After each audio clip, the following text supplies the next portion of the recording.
பேரலை நேயர்களுக்கு வணக்கம். இன்னைக்கு உட்கார்ந்து பேசுவோம் வித் ரெண்டு முக்கியமான ஆய்வாளர்களை கூப்பிட்டுருக்குறோம். ஒருத்தர் ஆய்வாளர், இவங்களுக்கு எல்லாருக்கும் தெரிந்த ஆய்வாளர்.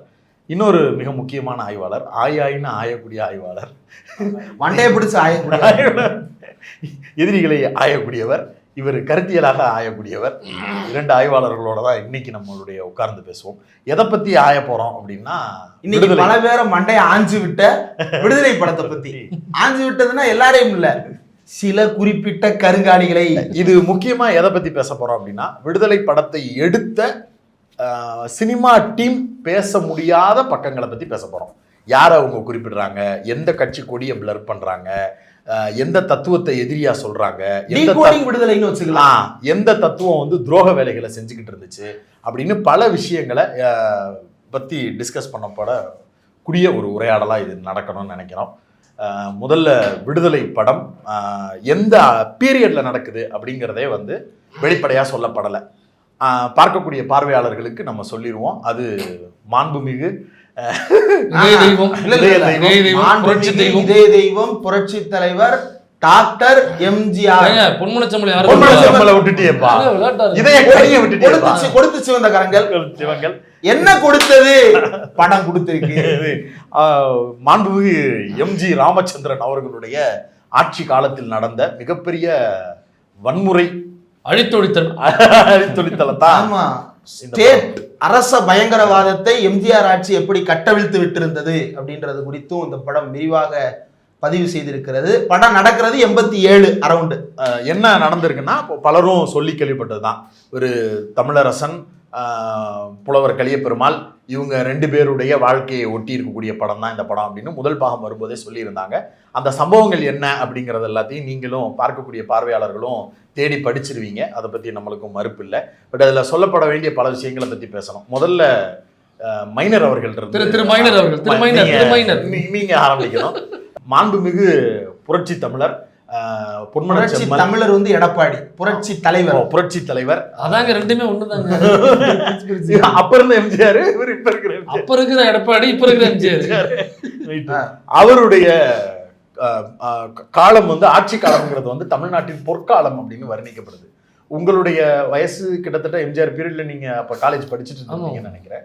உங்களுடைய வாழ்வியல் எப்படி இருந்தது அவருடைய ஆட்சி காலத்துல? இல்லை, இந்த படத்துல அவங்க இந்த கம்யூனிசம்லாம் நிறையா வெற்றிமாறன் பேசியிருக்காரு. அதில் நீங்கள் சொன்னது மாதிரி புலவர் கலியபெருமாள், அப்புறம் தமிழரசன் போன்ற தோழருடைய வாழ்க்கை, இது மட்டும் இல்லாமல் கீழ்த்தஞ்சையில் பெருசாக போகிறான்னா சீனிவாசராவ் அப்படின்னு ஒரு கம்யூனிஸ்ட் இருக்காரு. ராவா, அவர் தமிழர் இல்லையா? ஆமாம், சீனிவாசராவ். இதுதான், அதுக்காக தான் நான் அவர் பேர் சொல்ல வந்தேன். சீனிவாசராவ் அவர்களுடைய அந்த டிராவல் அப்படிங்கிறது மிகப்பெரிய ஒரு டிராவல். ஸோ அங்கே உள்ள பண்ணையார்த்துவத்துக்கு எதிராக அவர் போராடினதுங்கிறது மிகப்பெரிய போராட்டம். சீனிவாசராவ்னாக்கா அவர் ஒரு பார்ப்பனர் சமூகத்தை சார்ந்தவர், ஒரு கர்நாடக பார்ப்பனர் அவர். ஸோ அவர் தான் அங்கே உள்ள பண்ணையார்த்துவத்துக்கு எதிராக மக்களை ஒருங்கிணைச்சு அவங்களை அரசியல்படுத்தி அதற்கு எதிராக குரல் கொடுக்க வைத்த மிக முக்கியமான ஒரு நபர். அவர் பிறப்பால் ஒரு பார்ப்பனராக இருந்தாலும் அங்கே கட்டமைக்கும் பொழுது அங்கே உள்ள ஒடுக்கப்பட்ட மக்கள்கிட்ட போய் பேசி அரசியல் பேசி அவங்க விட்டு திண்ணையில் உட்காந்து பேசணும். அங்கே போய் உட்காந்து பின் நவீனத்துவம் அப்படின்லாம் பேச முடியாது. ஸோ அந்த மக்களை அரசியல்படுத்தணும்னாக்கா அவங்களுக்கு என்ன பிரச்சனை? கூலி பிரச்சனை.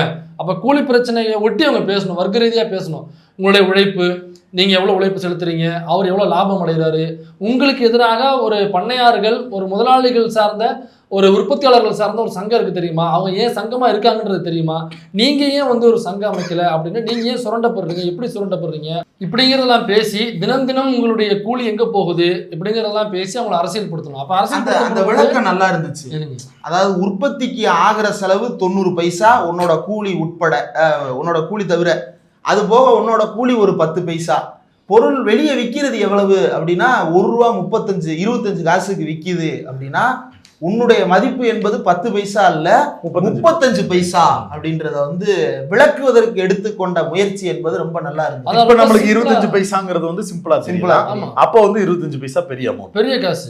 ஐடி கம்பெனிக்காரங்க உங்களுடைய டர்ன் ஓவரை வச்சு அதை உங்க டோட்டல் எம்ப்ளாயி ஸ்ட்ரென்த்தை கணக்கு பண்ணி ஒரு பெர்சனுக்கு எவ்வளவு வருதுன்றதை கணக்கு பண்ணி உங்களுக்கு கால்குலேட் பண்ணிக்கிங்க வேல்யூ என்ன. ஸோ இப்படியே அந்த மக்களுக்கு புரியுற மாதிரி அரசியலை கொண்டு போய் சேர்த்தவர். இப்போ ஒரு மரம் இருக்கு அப்படின்னாக்கா அந்த மரத்தை நீங்க வித்தீங்கன்னாக்கா ஒரு 150 ரூபாய் 200 ரூபாய்க்கு அந்த மரத்தை வாங்குவாங்க. ஆனால் அந்த மரத்தை வெட்டி ஒரு டேபிளாக செஞ்சிங்கனாக்கா 4 டேபிள் செய்யலாம். ஒரு டேபிள் 300ரூவானாக்கா 4 டேபிள் 1200 அப்போ 300 மரம் எப்படி 1200 மாறுது? உன்னுடைய உழைப்பை போட்டால் தான் அது மாறும். அந்த மரத்துக்கு சொந்தக்காரன் ஓனர் இருப்பான், அவனுக்கு இந்த மரத்தை எப்படி டேபிளாக மாற்றுறதுங்கிறத அந்த வித்தை அவனுக்கு தெரியாது, அந்த வித்தை அவனுக்கு தெரியும். அந்த வித்தை தான் 300 1200 மாற்றுது. அப்போ உன்னுடைய உழைப்பு தான் 300 + 900 கொண்டாந்து சேர்க்கறது உன்னுடைய உழைப்பு. அப்போ அந்த உழைப்பு செலுத்துறதுனால தான் அவனுக்கு 900 ரூபா போகுது. இப்போ அந்த 900ல் உனக்கு எவ்வளோ பங்கு வரணுங்கிறது நீயே முடிவு பண்ணிக்க. ரொம்ப சிம்பிளாக புரிய வைக்கணும். அது இந்த கம்யூனிசம்னு போயிட்டு நம்ம சித்தாந்தத்தை கொண்டு பேசினா புரியாதுல்ல, இப்படி எளிமையாக புரிய வைக்கிற வேலையை தான் சீனிவாச ராவ் பண்ணார்.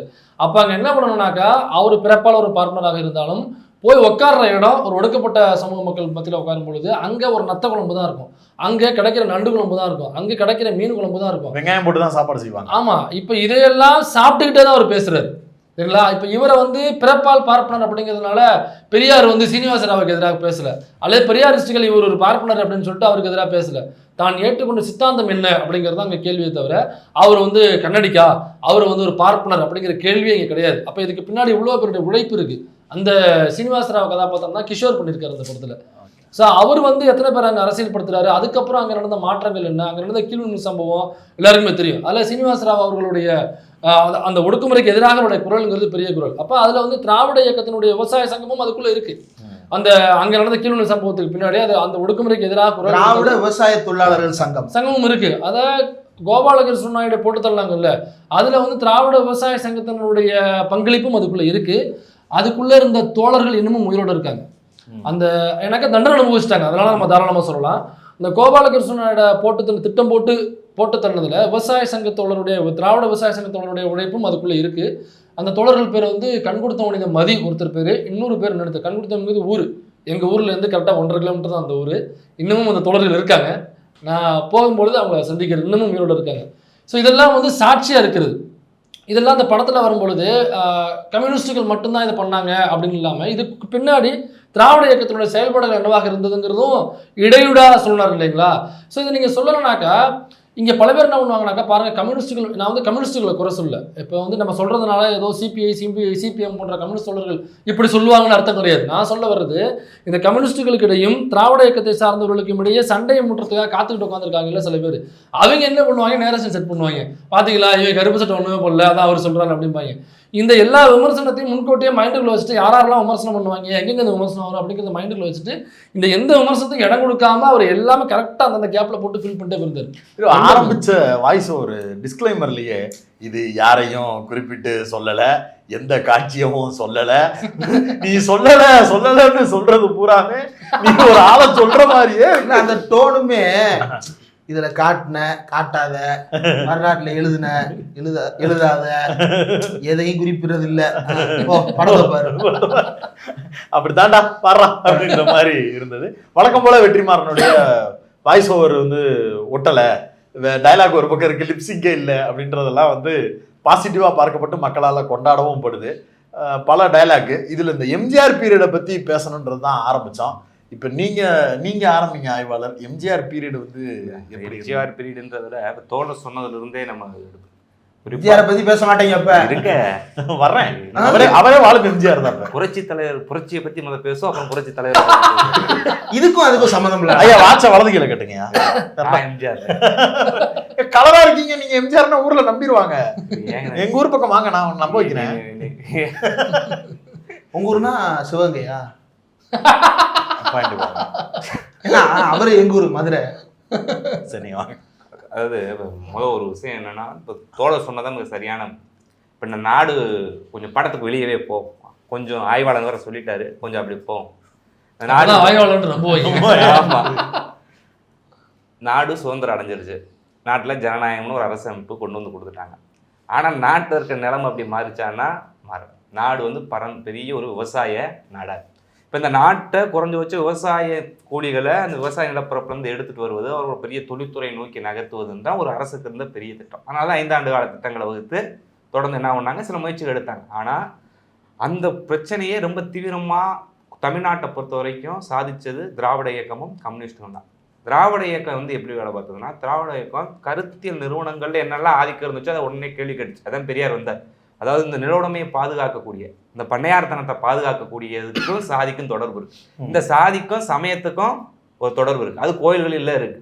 இப்போ இந்த வர்ணாசிரம தர்மம் தான் இந்த பெரிய அளவு மக்களை என்னவா வச்சிருக்கு, பண்ணை அடிமைகளாக வைத்திருக்குன்னு அது ஒரு எடுத்து வர்க்கமாக பார்த்த கம்யூனிஸ்டுகள் என்ன பண்ணாங்கன்னா, தோழர் சொன்ன சீனிவாசராவ் பண்ணுறவங்க அவங்க போய் அமைப்பாக்கணும்னு ஒரு முயற்சி எடுத்தாங்க. அவர்களை போய் இவருக்கு எதிராக ஒரு மாற்றத்தை கொண்டு வரணும். அதாவது பெரியார் மேல உட்கார்ந்து பேசுறாரு, ஆமா, ராவ் தோழர் பெரியார் கேள்வி எழுப்புறதுன்னா அது மொத்த டெமோக்ரஸி வந்துருச்சு. ஆனா பழைய பவர் சென்டர் டெமோக்ரஸிக்குள்ளேயும் பவர் சென்டராகவே ஆக்ட் ஆகுது. பண்ணையார்கள்ட்ட போய் நின்றுச்சு. இந்த பவர் சென்டர்ஸுக்கு பின்னாடி இருக்கக்கூடிய தத்துவத்தை பெரியார் அடிச்சுக்கிட்டு இருக்காரு. மக்களை அரசியல் படுத்துற வேலையை கம்யூனிஸ்டுகள் செய்ய ஆரம்பிக்கிறாங்க. அதாவது பெரிய அளவுக்கு 1500 ஏக்கர் 2000 ஏக்கர் வைத்திருந்தவங்கள்ட்ட நிலத்தை பறிக்கணும்ன்றது இந்திய அரசே கொண்டு வந்துருச்சுன்னு வைங்க, நிலச்சீர்திருத்த சட்டத்தை. ஆனா அதை அமல்படுத்தணும்ல, யாரும் இந்த அமல்படுத்துறது? ஏன்னா அமல்படுத்துற இடத்துலயே பண்ணையார்கள் தான் இருக்கிறாங்க. அப்ப கிட்டத்தட்ட அப்படியே குறைஞ்சு கொஞ்சம் 30 ஏக்கர், இப்ப 4 பேர் இருந்தா 150 ஏக்கர் இருந்தா 4 பேருக்கு பிரிச்சு 30 ஏக்கர் வச்சுட்டா பிரச்சனை இல்ல மாதிரி. ஆமா, பிரிச்சு பனையூர் எனக்கு தெரியாது. அந்த ஃப்ளோர் ஃப்ளோரா பிரிச்சு தோழர்களை குடியேத்த போறாங்க. ஆய்வாளர் டக்குனு ஜகா வாங்குறாரு. ஆய்வாளர் வாழ்த்து தெரியுது. எங்க போனதுல நான் வந்து இல்லைன்னு வச்சுட்டேன். அவர்தான் அனில். ஆய்வாளர் அனிலாராரு. சரி, ஓகே. பண்ணையாரை பத்தி பேசிக்கிட்டு இருக்கீங்க. ஆமா, வாழும் பண்ணையாரை பத்தி நீங்க ஞாபகப்படுத்துறீங்க. பனையூர் பண்ணையாரு என்ன சொன்னோம்? இது ஆளாளுக்கு நிலம் பிரிச்சுக்கிறாங்க. இப்ப இந்த சட்டத்தை நிறைவேற்றுறதுக்கு கலைஞர் தான் வர வேண்டியது. மறுபடியும் 15 ஏக்கர் மண்டையில அடிச்சு கொடுத்து இது பண்றாங்க. இப்ப இந்த குறிப்பிட்ட காலத்துல இது வலிமையாகிறதுக்கு மக்கள் அணிதிரட்டணும் இல்லையா? கருத்தியத்துல பெரிய எதிரிக்கு எதிராக போராடிக்கிட்டு இருக்காங்க. யாரு? பெரியார். அன்னைக்கு என்ன இணைய முடியலன்னா, அவங்க பார்ப்பனியம் சொன்னதை புரிஞ்சுக்க அவங்களால முடியல.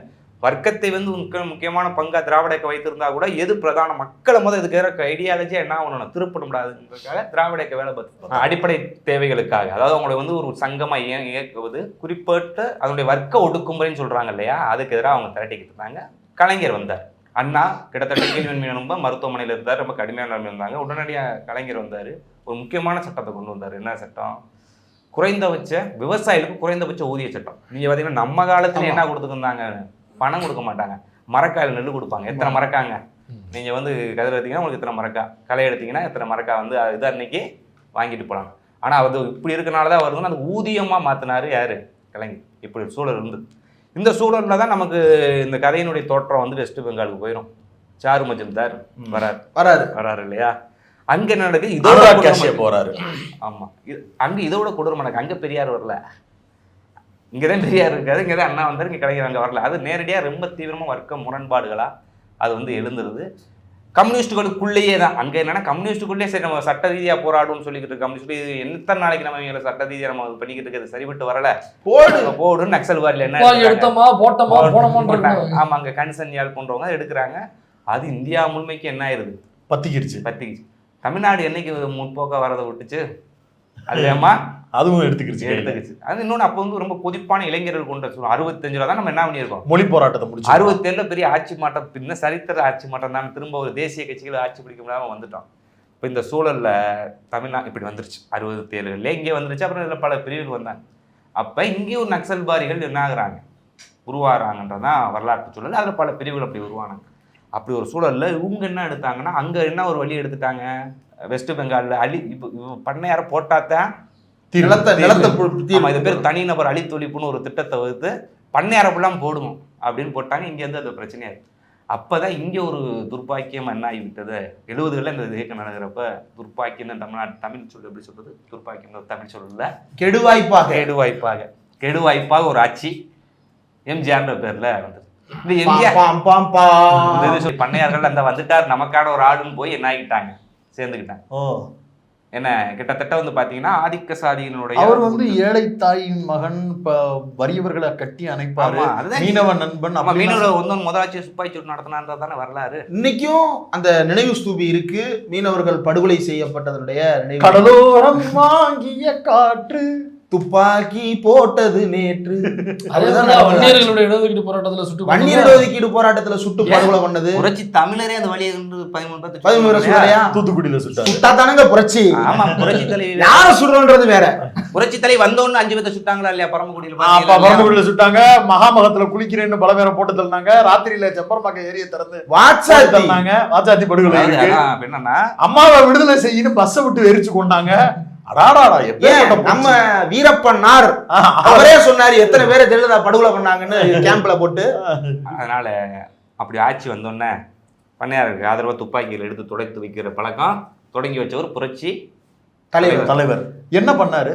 என்ன பண்ணாருன்னா, இந்த மாதிரி இயக்கங்களுக்கு எதிராக என்ன பண்ணாருன்னா, சட்ட முறைன்னு ஒன்று இருக்கு. என்ன அது? ஒருவர் வந்து ஒரு நக்சல்பாரி இயக்கத்தில் இருக்கலாம், ஆயுத போராட்டத்தை நடத்தலாம். ஆனால் அவர் கைது செஞ்சு எங்கே கொண்டு வந்து கொடுக்கணும்? நீதிமன்றத்தில் கொடுக்கணும். ஆனால் இவர் என்ன பண்ணாரு, இவர்களுக்கு ஆட்சி காலத்துல எல்லாம் நேரடியாக துப்பாக்கி சூடு தான், தொடர்ந்து கண்காணிப்புகளை வைப்பது, அல்லது இறந்தவர்கள் நக்சல்பாரின்ற பேரில் கொல்லப்பட்டவங்க பல பேர் இருக்காங்க. இன்னைக்கு வந்து நமக்கு தெரிந்தவர்கள் சொல்கிறோம். நீங்கள் வந்து ரோட்டில் போய் பேசிக்கிட்டு இருக்காரு இந்திரகுமார், அன்னைக்கு என்னங்க நீங்கள் இதில் தரமாட்டீங்க, ஒரு பண்ணையார் வந்து கோவப்பட்டு இருக்காரு, என்ன பண்ணுவாங்க, நேராக கூட்டிகிட்டு போய் அடின்னு அடித்து முதல்ல அடித்து கொண்டுருவாங்க. இப்போ ரொம்ப கொஞ்சம் வலுவாக இருந்தாலும் ஓட விட்டு சுட்டுருவாங்க. போலீஸே செய்யுமா? ஆமாம். இப்போ தேவாரம் அதுக்கு தானே ஸ்பெஷலிஸ்ட். அவர் ஒரு வீடியோ கொடுத்துருக்காரு, நீங்கள் பாருங்கள். இன்றைக்கி ஒரு நவீன சமூகத்தில் தான் நான் வாழ்கிறோம், மனித உரிமைன்னு பேசுகிறதுல. அவருடைய யூடியூப் வீடியோவில் இருக்கு பாருங்க. என்னுடைய முதல் சாதனை என்ன சொல்கிறேன், நான் இதுக்கு 60களில் வராது வந்தேன். நான் கோயம்புத்தூர் பக்கம் ஒரு ஏரியா, அங்கே மின்தொழிலாளர் போயிருந்தாங்க. அப்படி தூரத்துன்னு பார்த்துக்கிட்டு ரொம்ப இதாச்சு. எடுத்து ஒருத்தனை சுட்டேன், எப்படி அந்த பேனர்கிட்ட போய் விழுந்தான். அதுதான் அவருடைய பெருமை. இப்போ இந்த வால்டர் தேவாரம் போன்றவருடைய கொடூரம் தான் என்னவா இருந்தது வந்தது. இன்னைக்கு அப்பு பாலன் போன்றவர்களையெல்லாம் யார் போய் இன்னும் லாக்அப்னு, உங்களை மக்கள் தலைவர்கள் தான். அவங்க இன்னும் போய் தமிழ்நாட்டில் அப்படி சூழல் பெருசாக எழலை. நீங்கள் வெஸ்ட் பெங்காலில் ஏற்பட்டது போலையோ, இன்னைக்கு வந்து தண்டகாரண்ய காடுகள் அவங்க சொல்கிறது போலையோ, இது ஒரு வடிவம் வந்ததே தவிர பெரிய அளவுக்கு ஆயுத போராட்டமெல்லாம் அது வந்து வெடிக்கலை. அதுக்கு காரணம் திராவிட இயக்கம் இங்கே ஓரளவுக்கு சீர்திருத்த வேலைகளை செய்து கொண்டிருந்தது. சீர்திருத்தம் செஞ்சுக்கிட்டு இருந்தது, அதுக்குள்ளதான் வந்துருச்சு சீரழிவு. ஆமாம், எம்ஜிஆருடைய ஆட்சி. ஆமா, எம்ஜிஆருடைய ஆட்சி. அப்ப ஆரம்பத்துல இந்த மாதிரி ஆயுத போராட்டங்கள் வரவிடாம தடுக்கக்கூடிய ஒரு அரசினுடைய பிரதான கடமை தானே, அந்த கடமையை தான் நான் செய்வேன் அப்படின்னு அவங்க தரப்புல இருந்து அது சரியா. அப்ப ஒரு அரசுன்னு இருந்தாலும் அந்த அரசுக்கு முரணான செய்து அரசுடைய பொறுப்பு தான், அதை நம்ம மறுக்கல, அதை அவங்க செய்யட்டும். ஆனா அவர்கள் எந்த முறையில கைப்பற்றுறாங்க, அரசு என்றால் அரசு முறை, நீதிமன்றத்துல கொண்டு போய் நிப்பாட்டுறதானே அரசு. அரசு பயங்கரவாத நிகழ்த்துறதுக்கு பேர் அரசு இல்லை. ஒரு தடவை நீங்க அமுதம் விட்டு சொல்ல சொன்னீங்கன்னாக்கா, பயங்கரவாதம் நிகழ்த்துறதுக்கு பேரு ஜனநாயக அரசு இல்ல, ஆனா அரசுன்றதே பயங்கரவாதத்தை நிகழ்த்துறதா தானே இருக்கு. படம் முழுக்க அந்த காவல்துறை அடக்குமுறை அப்படிங்கிறத தாண்டி ஒரு ஒரு நிறுவனம், ஸ்டேட்டு, ஒரு அரசு கட்டமைப்பு எப்படியெல்லாம் வேலை பார்க்கும் அப்படிங்கிறத அப்படியே அக்குவே ராணிவேரா சொல்லியிருந்தாங்க. அதுல குறிப்பா அந்த தலைமை செயலாளரோட கேரக்டர் எங்கேயுமே எம்ஜிஆரோட அப்பீல் வரவே இல்லை. ஒரு இடத்துல ஃபர்ஸ்ட் பார்ட்ல வந்து அவர் என்ன நம்ம தலைவரா, நம்ம எம்ஜிஆரா, வாத்தியார்னு சொல்லும்போது அவர் என்ன நம்ம எம்ஜிஆரான்னு கேட்டப்ப இல்லை அவர் உண்மையான வாத்தியார் அப்படின்னு சீன்ற மாதிரி ஒரு டைலாக் இருக்கும். இந்த படத்துலையுமே சுப்ரீம் பாஸா அவர் பேர் ஏதோ பாஸுக்கு, சூப்பர் பாஸுக்கு என்ன சொல்ல, ஒருவேளை நம்ம இன்னொரு தடவை படம் பார்த்தோம்னாக்கா எங்கேயாவது என்னக்கா வெற்றிமாறன் என்ன பண்ணுவாருனாங்க, நீங்க கண்டே பிடிக்க முடியாது. கட் பாயிண்ட் இருக்குல்ல, அங்க ஒன்று வச்சிருப்பாரு. நீங்க சென்சார்ல உட்காந்தாலும் சரி யாருமே கண்டுபிடிக்க முடியாது. மேபி 2வது 3வது முறை நம்ம பார்க்கும்போது இந்த இருக்காரு எம்ஜிஆர், அந்த காமிச்சிருக்காருடா, இங்க பாரு இங்கே காமிச்சிருக்காரு, இங்கேயா இங்கே காமிச்சிருக்காரு. ஃபர்ஸ்ட் பார்ட்ல கௌதம் மேனன் வந்து அந்த மக்கள்கிட்ட, செல்லியம்மன் கோயில் மக்கள் திருவிழா நடக்கிறப்ப வந்து பேசுவாரு, உங்களுக்கு வந்து நான் எல்லாத்தையும் பண்ணி கொடுக்குறேன் அப்படின்னு சொல்லிட்டு இருக்கும்போது, பாத்தீங்களா நம்ம தலைவர் ஏதாவது தப்பு பண்ணுவாரா பாத்தீங்களா படத்தை, அப்போ வந்து எம்ஜிஆர் படம் ஓடி இருக்கும். படத்துல வந்து எம்ஜிஆர் நல்லது பண்ற மாதிரி காட்டியிருப்பாங்க. படத்தை பார்த்தே கடைசி வரைக்கும் அந்த மக்களை ஏமாத்திக்கிட்டு இருந்து உங்களுக்காக எவ்வளவு நல்லது பண்றாரு கடைசி வரைக்கும். திட்டங்களா அவர் என்ன செஞ்சிருக்கிறாருன்றத கடைசி வரைக்கும் அதிகாரிகள் உட்பட யாருமே அவர்கிட்ட கொண்டு போனதே கிடையாது. அப்ப இந்த அடக்குமுறையில என்ன எனக்கு ஷாக்கிங்கா இருந்ததுன்னா, ஒரு மலையாளம் கலந்த தமிழ்ல பேசக்கூடிய ஒரு பிராமின் அதிகாரி, அந்த பார்ப்பன அதிகாரி, அவரு ஒரு ரூமு 4 சுவர் இருக்கிற 10க்கு 10 ரூமுக்குள்ள உட்கார்ந்து அவரு ஒரு கலெக்டர் அப்புறம் எஸ்பி 3 பேரும் சேர்ந்து ஒட்டுமொத்தமா நடக்கக்கூடிய அந்த ஒரு பெரிய போராட்டத்தை ஒடுக்கி எடுத்துட்டு வந்து கொலை வரைக்கும் பண்ண முடியுது அப்படிங்கறத வந்து இல்ல அதுக்கப்புறம் நடக்கிறது ரொம்ப முக்கியமான விஷயம். அது நடத்தி முடிச்சிடறாங்க, ஏன்னா அதற்கான ஃபோர்ஸ் இருக்கு அவங்க கிட்ட, முடிச்சிடறாங்க. இதுக்கப்புறம் மக்கள் கிட்ட இவங்களை என்னவா ப்ரொஜெக்ட் பண்றாங்க, அந்த ஃபேப்ரிகேட்டட் நியூஸ் எப்படி போகுது, இவரே அந்த ஃபேப்ரிகேட்டட் நியூஸுங்கிற வார்த்தை இவரே பயன்படுத்துறாரு. இப்போ அவரை கொண்டுட்டதுக்கு அப்புறம் சரண்டர் ஆகிறார் வாத்தியார், அவரை போட்டு தள்ளிடுறாங்க. போட்டு தள்ளினோடனே அப்புறம் இது பிளானில் கிடையாது, ஆனால் அந்த போகிற ஆஃபீஸர் அமுதன்கிற ஆஃபீஸர் வந்து சுயநலத்துக்காக அதை பண்ணிடுறான். பியூரோக்ரஸின்னு தாண்டி அந்த வேலையை அவன் பண்ணிடுறான். ஏன்னாக்கா அவனுடைய பேர் வரலாற்றில் வரணும், அவனுக்கு ப்ரமோஷன் கிடைக்கணும் அப்படிங்கிறதுக்காக அவன் பண்ணிடுறான். இதை இப்படி பண்ணிட்டான், சரி இதையும் நம்ம மறைச்சு தான் ஆகணும், ஏன்னாக்கா இதுவும் பியூரோக்ரஸிக்குள்ள தான் வருது. அப்போ இதை வந்து மேலே சொல்லும் பொழுது இதை எப்படி சமாளித்து சொல்கிறாங்க அப்படிங்கிறது இருக்குல்ல. அப்போ இந்த மாதிரி ஆயிடுச்சு, அப்போ இறந்துட்டாருன்னு சொல்ல வேண்டாம், அவர் வந்து எங்கேயோ காட்டுக்குள்ளே போயிட்டாருன்னு நம்ம சொல்லிடுவோம், அவர் வந்து வருவார், வரப்போகிறார், வருவார் அப்படின்னு சொல்லிக்கிட்டு இருப்போம். அப்போ அவர் இருக்காருன்னு நம்பிக்கிட்டு இன்னொரு தலைவன் உருவாகாமல் இருப்பான் அப்படிங்கிறத போகிற போக்கில் யாருக்கோ ஒரு செய்தியை வெற்றிமாறன் கடத்த வருகிறார், அல்லது பல மக்களுக்கு ஏதோ ஒரு உண்மையை சொல்ல வருகிறார். தலைவர் வருவார், இன்னும் தலைவர் மட்டும் இல்ல, தலைவர் மக வருவாங்க, தலைவர் ஒய்ஃப் இன்னும் உயிரோட இருக்காங்க, அவங்கள வச்சு நம்ம ஃபேப்ரிகேட் பண்ணிக்கலாம் நியூஸை. அது இதனால வந்து வேற ஒரு தலைவர் இதே மாதிரி லீடர் வராமல் நம்ம பார்த்துக்கலாம் அப்படின்னு. அண்ட் ஆல்சோ இந்த டெத்தை வந்து நம்ம மறைச்சிக்கலாம். ஸோ 2 விஷயம் இருக்கு, அதில் நமக்கு நிறைய பெனிஃபிட்ஸ் இருக்கு அப்படின்னு சொல்லும் பொழுது யாருக்கு இந்த செய்தியை சொல்ல வர்றாரு வெற்றிமாறன் அவர்கள்? உங்களுக்கு தாங்க கேட்குறேன். இந்திய பார்ப்பனிய ஆளும் வர்க்கம் யாரை இயக்கி கொண்டிருக்கிறதோ அவர்களை வந்து, அதாவது அதுல வந்து அவர் நியூஸ் ஃபேப்ரிகேஷன் சொல்றாரு. இங்கே ஒரு ஃப்ரிஞ்சு ஃபேப்ரிகேஷன் நடந்துகிட்டு இருக்கு. அந்த ஃப்ரிஞ்சு கிரிஞ்சு ஃபேப்ரிகேஷனுக்கு இப்ப பாத்தீங்கன்னா தம்பி சேகுவரா ஆயிட்டாரு. தம்பி எனக்கு என்ன சந்தேகம், மகனுக்கே உன்னை விட வயசு அதிகம் இருக்குமே. இல்ல எனக்கு அவர் கடாஃபியோடலாம் கம்பேரிச்சு எடுத்தவர். அதனால இந்த தம்பி ஃபிடல் காஸ்ட்ரோன்னு சொல்லும் போது எல்லாரும் பல வாரம் ட்வீட் போட்டுருந்தாங்க. எனக்கு ஒரே ஒரு டவுட் தான் எனக்கு வந்துச்சு, என்ன சரக்கா இருக்கும், அது என்ன ரேட்டா இருக்கும், அது மட்டும் நம்ம தெரிஞ்சுக்கணும். அது வாயில ஊத்துனது என்ன சரக்குன்றது வேற, மனசுல ஊத்துன சரக்கு பார்ப்பனிய நாட்டு சரக்கு. அந்த நாட்டு சரக்கு தம்பி ஃபிடல் காஸ்ட்ரோ இருக்கார்லடா, அந்த டோன்ல சொல்லலையா? அப்படி இல்ல, அப்படின்னாக்கா என்ன மாடுலேஷன் வரும்? தம்பி ஃபிடல் காஸ்ட்ரோ ஒரு சின்ன பாஸ் இருக்கும், நீங்க தம்பி ஃபிடல் காஸ்ட்ரோ என்ன சொல்றான் அப்படிங்கிறது இதுக்கு வித்தியாசம் இருக்கு. நீங்க பொதுவாகவே அவருடைய பேச்சுக்களை கேட்டீங்க. இப்ப கடைசியா மாவீரர் நாள்லாம் பேசினாங்க, மாவீரருக்கு இவருக்கு என்ன சம்மந்தம் தெரியல, அந்த கூட்டத்தை போட்டு ஒரு பேசுற பையன் பேரு மாவீரன். ஓ அப்படி, அதனால மாவீரனோட அப்பா அப்படி வந்து அவர் கூட்டம் நடத்துறாரு. அதுல பாத்தீங்க அப்படின்னா 5 நிமிஷத்துக்கு 5 வாரத்துக்கு தான் பேசுறாரு. அவ்வளவு மெதுவா நிறுத்தி நிதானமா இல்ல, நிதானம் இல்லாம நிறுத்தி பேசிட்டு இருக்காரு. நான் வன்மையா கண்டிக்கிறேன். நம்ம அதை அலோவ் பண்ண தேவையில்லை. வயசு 60 ஆயிருச்சு, ஏஜ்டு பீப்புள் கொஞ்சம் நிறுத்தி பேசுறது. அப்பனா முதியோர் இல்லத்துல போய் பீச கட்டிட்டு ஓய்வு எடுக்க வேண்டியதானே? எதுக்கு 3 இசுசு காரை வித்துட்டு 3 டொயோட்டா காரை வாங்கிட்டு 3 லட்சம் ரூபாய்க்கு வாடகை தாங்க. இந்த குறிப்பான விஷயத்துல இருப்போம். புலவர் கலிய பெருமானின் தமிழரசனின்னு சொல்றாங்க. அவர் அவங்க முழுமையா பயன்படுத்தல, ஆனாலும் வந்து பொது வெளியில சமூகத்தங்க இப்படி சொல்றாங்க. ஆனா இவர் ஒண்ணு என்ன சொல்லிக்கிட்டு இருக்காரு, வயசானவங்க. ஆமா, அவர் என்ன சொல்லிக்கிட்டு இருக்காரு, இவர் வந்ததுக்கு அப்புறம் தான் இந்த நாட்டுல நம்ம தமிழ் தேசியம்னா இது பண்ணி வந்துச்சுன்னு சொல்லுவோம். அவங்க எதுக்கு எதிராக போறாங்க, நேரா இந்தியாவே எங்க நாடு இல்ல சொல்லுவோம். அவங்க கொள்காது தமிழ்நாடா பிரிக்கணும். ஆனா இவர் வந்து ஒட்டுமொத்த இந்தியாவும் தேங்காய் மொத்தமும் எனக்கு தான், இதுதான் இது குறித்து நம்ம வேகமா பேசியிருக்காங்க. ஒன்றும் அது பெருசா தேவையில்லை. நீங்க அது ஒரு பெரிய தத்துவ கோட்பாடா நினைச்சு பேசுனா அது நேரம். இதுல படத்துலயே ஒரு மேட்ரு இருக்கு. இதுல என்னன்னா, புலவர் கலிய பெருமாளினுடைய வழிமுறைகள்ல அவர் எடுத்துட்ட கொள்கையிலே கூட முரண்பாடு இருக்கலாம். படிச்சு பார்த்தா அவருடைய கருத்தா எழுத்து வச்சு படிச்சு பார்த்தா நமக்கு முரண்பாடு வரலாம். அதை தாண்டி படத்துல காட்சிப்படுத்தப்பட்ட வாத்தியார் என்னவா இருக்கிறாரு அப்படின்னா, அந்த வாத்தியார் கடைசி வரை மக்களோடு போராடுபவராக இருக்கிறார். தான் எடுத்துக்கிட்ட கொள்கையில தப்பு வரும் பொழுது அதை திருத்தி கொள்ள தயாராக இருக்கக்கூடிய வாத்தியாராக ஆயுதம் எடுக்கிறார். வந்து மக்கள்கிட்ட வந்து போராடுறாரு. அப்புறமேட்டுக்கு ஒரு டிஸ்டர்பன்ஸ் அவருக்கு வருது, ஆயுத போராட்டம் தான் சரியா இருக்கும் போல் இருக்கு, இன்ஃப்ளூயன்ஸ் ஆகுது, போறாரு. திரும்பி வந்து அக்செப்ட் பண்றாரு, இல்ல அந்த குண்டுவெடிப்பால பெரிய தவறு நடந்திருக்கு, அப்ப நம்ம அதை பொறுப்பு எடுத்துக்கிட்டு நம்ம அந்த வழியை தேர்ந்தெடுக்க வேண்டாம் அப்படின்னு சொல்லிட்டு மறுபடியும் களத்துக்குள்ள மக்களை திரட்டுற அமைப்பாக்கும் வேலைகளுக்குள்ள வர்றாரு. இதுக்கிடையில டிஏ வேற சில காரணங்களுக்காக எடுத்த முயற்சிகள் வேற ஒன்னா மாறி போயிருது.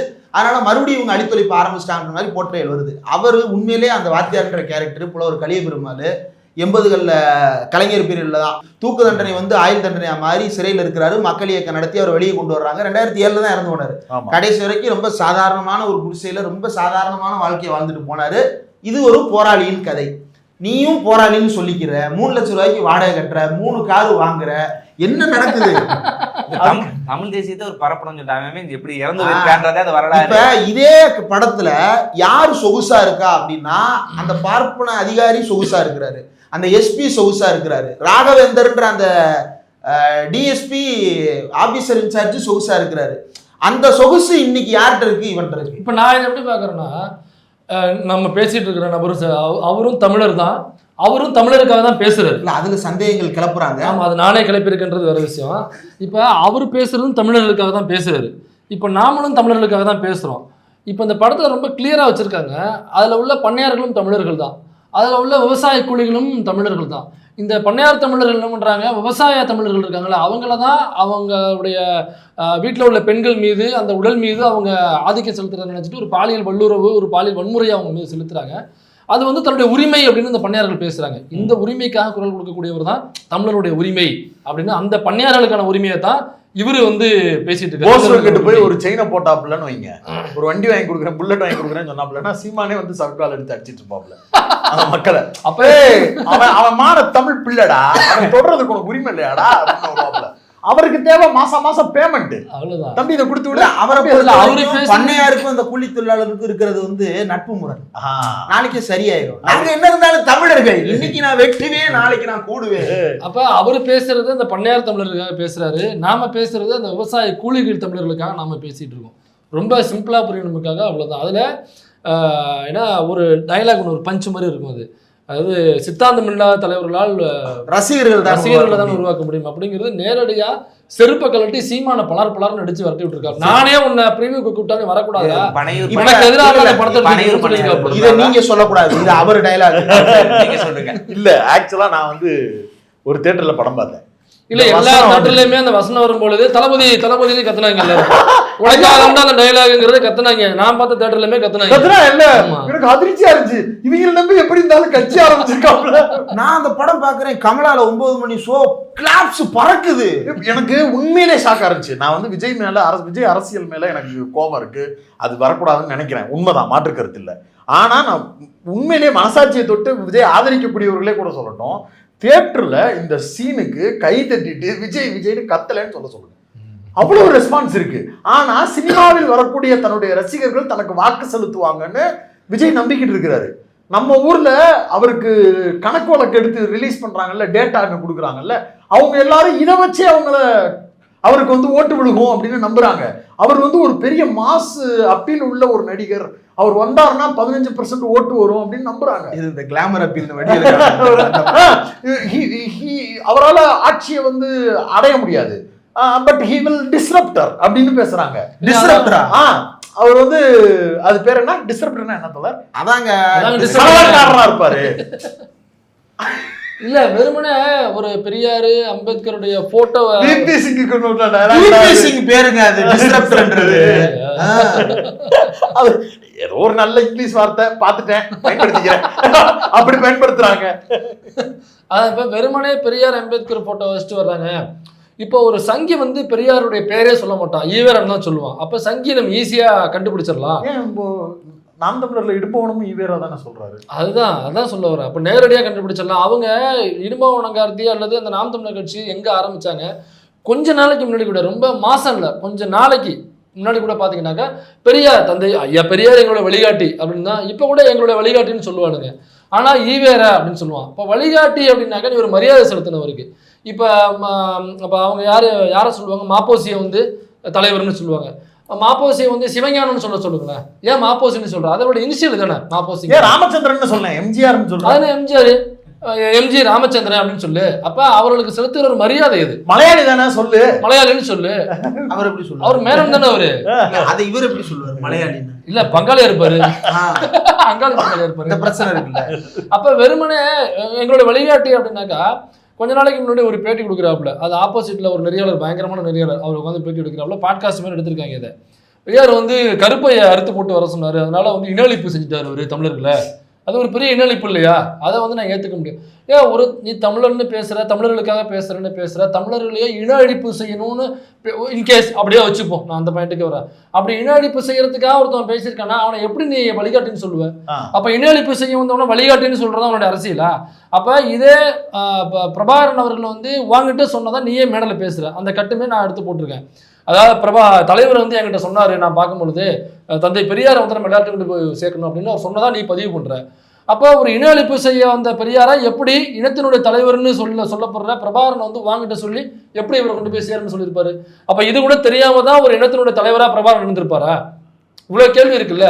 அப்ப என்னன்னாக்கா, இது வரைக்கும் மறைமுகமா செயல்பட்டாங்கல்ல, தந்தை பெரியார்னு பேசிக்கிட்டு வழிகாட்டி தலைவர் இல்லைன்னு சொல்லிக்கிட்டு அவரை காலி பண்ற வழி பண்ணாங்கல்ல. இதுக்கப்புறம் அந்த முக்காடு தேவைப்படல அவங்களுக்கு. ஏன்னா முழுக்க நனைஞ்சாச்சு. இதுக்கப்புறம் முக்காடு தூக்கி போட்டு ஆமா நான் RSS, ஆமா பெரியார் எங்க எதிரி அப்படிங்கிற இடத்துக்கு இப்ப நகன்ட்டாங்க. இன்னும் கொஞ்ச நாள்ல அம்பேத்கரோட எதிரிங்கிற இடத்துக்கு நகருவாங்க. இல்ல. நான் முன்னாடியே பேசியிருக்கேன். அம்பேத்கர் இறக்குமதி செய்யப்பட்ட தலைவர், அவர் எதுக்கு இங்கன்னு ஏற்கனவே பேசிட்டாங்க. அதான் அது மறைமுகமா பேசிட்டு இருந்தாங்கல்ல, எங்களோட வெளிநாட்டு இந்த பெரிய அம்பேத்கரை தவிர எங்களோட தலைவரை எடுத்துக்க முடியாது. இப்ப எப்படி பெரியார் பேசினதை தப்பா அப்படி இன்டர்ட் பண்ணி கொண்டு வர்றாங்கல்ல, அதிகமான குழந்தைகள் தமிழர்கள் பெற்றுக்கணும் இவங்க இப்படி சொல்றதுனால என்ன இப்ப செஞ்சுட்டாங்கன்னு சொல்றாங்களா. இது வந்து நேரடியா பெரியாரை வந்து அவரை காலி பண்ணுங்கிறதுக்காக பேச்சு மாதிரி பேசுறாங்கல்ல. ஆக்சுவலா இது பின்னாடி என்ன இருக்குன்னா, கொஞ்ச நாளைக்கு முன்னாடி நம்ம ஆர்எஸ்எஸ் தலைவர் மோகன் பாகவத் வந்து ஒரு ஸ்பீச் கொடுக்குறாங்க. எல்லாரும் அதிகமான பிள்ளைகளை நம்ம பெற்றுக்கணும் அப்படின்னு சொல்றாப்புல. இந்த ஸ்பீச் வந்து வைரல் ஆகுது. இப்போ இதை கொண்டு வந்து தமிழ்நாட்டில் குடும்ப கட்டுப்பாடுங்கிறது எவ்வளவு அவசியம், குழந்தைகள் வந்து ஒன்றுக்கு மேலே பெற்றுக்க வேண்டாம் அப்படிங்கிற அளவுக்கு வந்துட்டாங்க. இப்போ இந்த இடத்துக்கு வந்த தமிழகத்தை வந்து அதிகமான பிள்ளைகள் பெற்றுக்கணும், அப்போ தமிழர்கள் அதிகமான பிள்ளைகள் பெற்றுக்கணும்னாக்கா தமிழர்கள்ன்ற அர்த்தம் கிடையாது. அதுக்கு பின்னாடி இந்துக்கள் அதிகமான பிள்ளைகள் பெற்றுக்கணும் அப்படிங்கிறது அர்த்தம். ஏன்னாக்கா இஸ்லாம் மதத்தை பொறுத்த வரைக்கும் வந்து குடும்ப கட்டுப்பாடுங்கிறது பண்ணக்கூடாது அப்படின்னு சில பேர் சொல்லுவாங்க. ஏன்னா அது கடவுள் கொடுக்குற வாரிசு, நம்ம அதை தடுக்கக்கூடாது அப்படின்னு சில பேர் சொல்லுவாங்க. இப்போ இந்துக்கள்கிட்ட வந்து குடும்ப கட்டுப்பாடு அப்படிங்கிறத அந்த அரசாங்கமே திட்டமாக கொண்டு போய் சேர்த்துருச்சு. எல்லாருக்கும் இப்போ இயல்பாகவே அந்த ஞானம் வந்துருச்சு. கொண்டு போய் சேர்த்தாங்க. ஒரு பிள்ளையே போதும், பெரும்பான்மை இந்துக்கள் இருக்கிறதுனால இந்துக்கள் அதை எடுப்பாங்க. இப்போ நம்ம ஒரு பிள்ளை பத்துக்கிட்டாலே போதும், அதை நம்ம சிறப்பாக வளர்க்கணும், அதிகமான செலவுகள் இருக்குப்பா, அதனால ஒரு பிள்ளைக்கு மேலே வேண்டாம் அப்படிங்கிற முடிவுக்கு அவங்களே நகர்ந்துட்டாங்க. இப்போ போய் அதிகமான பிள்ளைகள் பெற்றுக்கு அப்படின்னாக்கா அந்த கண்டிஷன் யாருக்கு போகும்? மறைமுகமாக என்ன சொல்ல வர்றான்னா, இந்துக்கள் அதிகமான பிள்ளைகள் பெற்றுங்கன்னு சொல்ல வர்றான். அதுதான் கொஞ்ச நாளைக்கு முன்னாடி, ரொம்ப மாசம்னால கொஞ்சம் நாளைக்கு முன்னாடி மோகன் பகவத் பேசுனதை மறைமுகமாக அப்படி பேசுறதுக்கு பெரியாரை கொண்டு வந்து வச்சுக்கிட்டு காலி பண்ணிட்டு மோகன் பகவத்தை மறைமுகமாக ஆதரிக்கிறான். இதே தான் பாரதியாரை பற்றி புகழ்ந்து பேசுறேன்னு போட்டான்ல. நீ பாரதியாரை தூக்கி பிடிக்கிறதுல எனக்கு எந்த பிரச்சனையும் இல்லை. பாரதியார் இது சொல்லியிருக்காரு, அது சொல்லியிருக்காரு, ஓடி விளையாடு பாப்பா, ஓய்ந்திருக்கலாங்க அது பாப்பான்னு சொல்லியிருக்காரு, அல்லது சாதிகள் இல்லைடு பாப்பான்னு பேசியிருக்காரு. இதனால பேசல எந்த பிரச்சனையும் இல்லை. இப்போ பாரதியாரை புகழ்ந்து பேசுகிற அதே நேரத்தில் இன்னொரு பக்கம் பெரியாரை டேமேஜ் பண்ணுறது இல்லை, அது ரொம்ப தப்பான அரசியல். அது என்னக்கா ஆர்எஸ்எஸ்க்கு துணை போகிற அரசியல். பாரதியாருக்கு மட்டும் மேடை போட்டு பேசினா பிரச்சனை இல்லை, கூடவே பெரியாரை டேமேஜ் பண்ணிட்டே நீ பாரதியார் தூக்கி பிடிக்கிறதுங்கிறது அது ஆர்எஸ்எஸ்க்கு துணை போகிற ஒரு வேலை. இது அதான் தோழர் சொன்னதான். இப்போ நம்ம அவங்க செய்கிறது இன்னொன்று இருக்குது. பெரிய பழைய மன்னர்களை எல்லாம் எடுத்துக்கொண்டு வந்து தமிழ் மன்னர்கள் இவங்களே ஏற்றி செஞ்சுட்டாங்கன்னு சொன்னதுக்குள்ள ஒன்று, அவர்கள் இந்த வகையான இந்த பண்ணையார் ஆதிக்கம்ன்றதான், அல்லது ஒரு வகையான இந்த பண்ணையார் ஆதிக்கமும் இந்த சாதிய ஒடுக்குமுறை இணைஞ்சு, இதைத்தான் இந்த கிட்டத்தட்ட தமிழரசன் போன்றவங்க கூட சொன்னாங்க, சாதியும் வர்க்கமும் இணைஞ்சு இருக்கு இந்த சமூகத்தில் அப்படின்னு.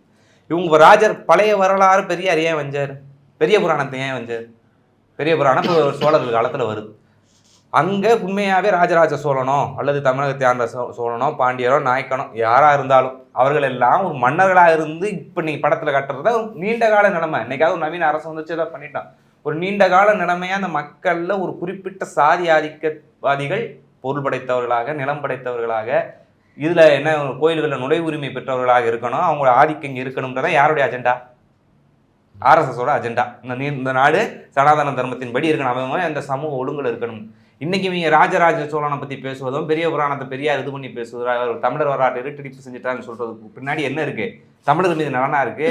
இழந்து போன அந்த பண்ணையாருடைய ஆதிக்கம் சனாதனத்தின் ஆதிக்கத்தை நிர்வகித்ததா இருக்கு. அவங்க அதனால் அவங்க பெரியார் தமிழர் விரோதி, தமிழ் வரலாற்று அப்படி வஞ்சு விட்டான்னு சொல்றதுக்கு பின்னாடி இருக்கக்கூடிய இதுதான். இதனால தான் வஞ்சார்.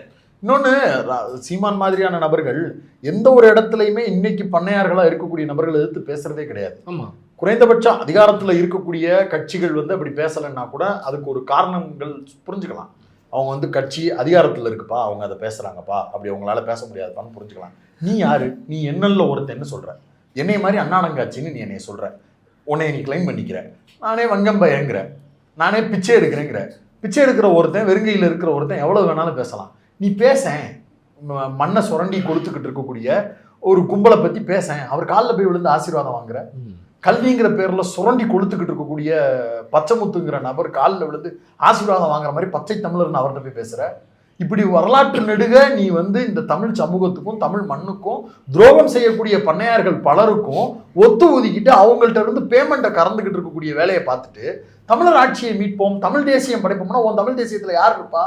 உன் தமிழ் தேசியத்தில் பச்சைமுத்து தலைவராக இருப்பார், நான் அவருக்கு கீழே அடிமையாக இருக்கணும். வைகுண்டராஜன் இருப்பாரு, மேல இருப்பாரு, அவர்கிட்ட வந்து நான் நில உரிமைக்காக போராடிக்கிட்டு இருக்கணும். எப்படி இருக்கும் இந்த போராட்டம்? அதான் இப்போ நீங்கள் அந்த கீழவன்மணி சம்பவம் நடந்துச்சு இல்லைங்களா? இப்போ கீழவன்மணி சம்பவம் நடக்கும் பொழுது அந்த ஒடுக்குமுறை அப்படிங்கிறது நேரடியான ஒடுக்குமுறை. நீங்கள் விஷுவலாக பார்க்க முடியும், அதை சாட்டையில் அடுக்கிறத பார்க்க முடியும், சாணிப்பாலை கரைச்சி ஊற்றுறதை பார்க்க முடியும், மொட்டை அடித்து கரும்புள்ளி செம்புள்ளி குத்தி கழுது மேலே வச்சு ஊர்வலம் போகிறத நீங்கள் நேரடியாக பார்க்க முடியும். அப்போ சிரட்டையை கட்டி தொங்க விடுறதை நீங்கள் நேரடியாக பார்க்க முடியும். பின்னாடி புட்டத்துக்கு பின்னாடி 4-5 விளக்கமர தொங்க விட்டு நடக்க விடுறதை நீங்கள் நேரடியாக பார்க்க முடியும். ஆனால் இப்போ அப்படி இல்லை. அப்போ உள்ள பண்ணையார்கள் நேரடியாக பண்ணாங்களா? இப்போ உள்ள பண்ணையார்கள் அப்படி பண்ண முடியாது. இப்போ சட்டங்கள் மாறிடுச்சு. யாருக்கும் நீ சிரட்டை கட்டி தொங்க விட முடியாது, புட்டத்துக்கு பின்னாடி விளக்கமரை கட்டி தொங்க விட முடியாது, சாட்டையால் அடித்து ரத்தம் வர அவங்கள்ட்ட சொடுக்கு போட்டு நீ வேலை வாங்க முடியாது, அவங்கள வந்து நேரடியான இந்த மாதிரி ஒடுக்குமுறைகளுக்கு ஆளாக்க முடியாது. ஆனால் மறைமுகமாக அதை செஞ்சு தான் ஒருத்தவனால இன்னைக்கு வந்து பச்சை முத்து அப்படின்னு வந்து உட்கார முடியுது, வைகுந்தராஜன் அப்படின்னு வந்து உட்கார முடியுது.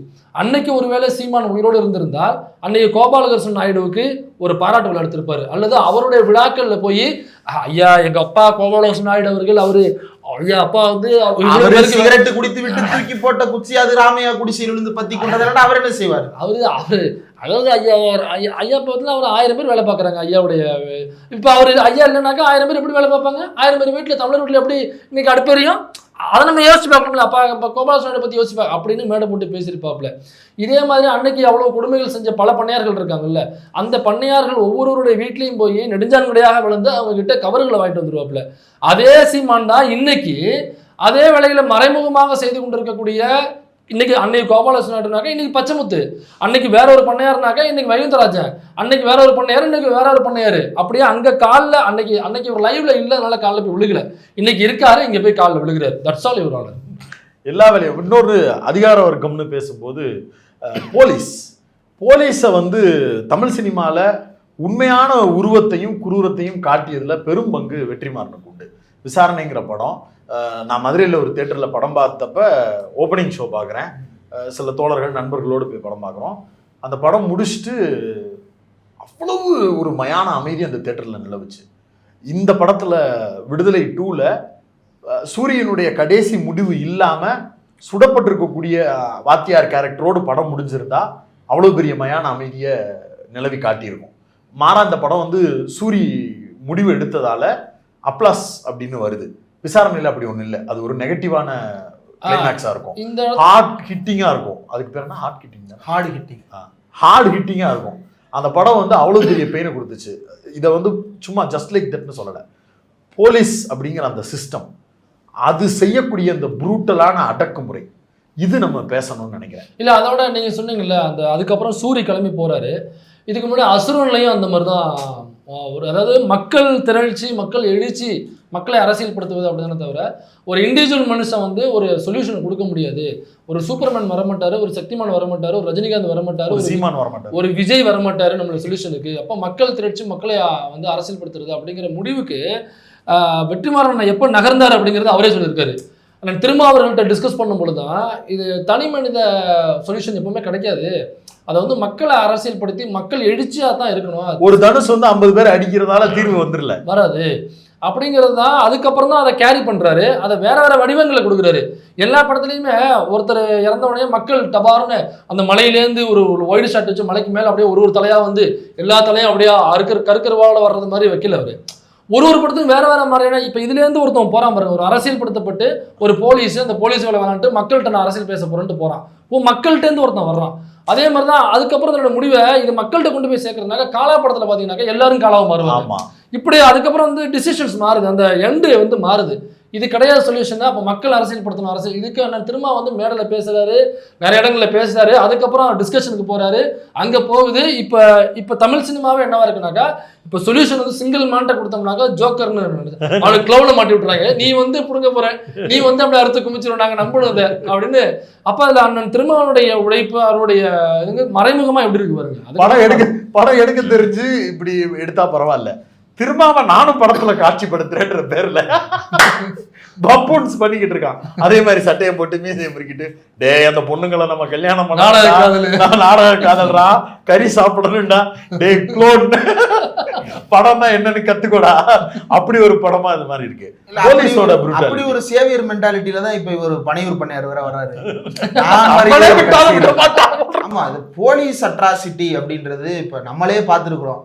ஒன்றும் இல்லைங்க, அந்த தெருமுக்குள்ள ட்ரிபிள்ஸ் போயிருப்போம். ட்ரிபிள்ஸ் போனவனை பிடிச்சி வச்சுட்டு அவன் அடிக்கிற அராஜகம் இருக்குல்ல,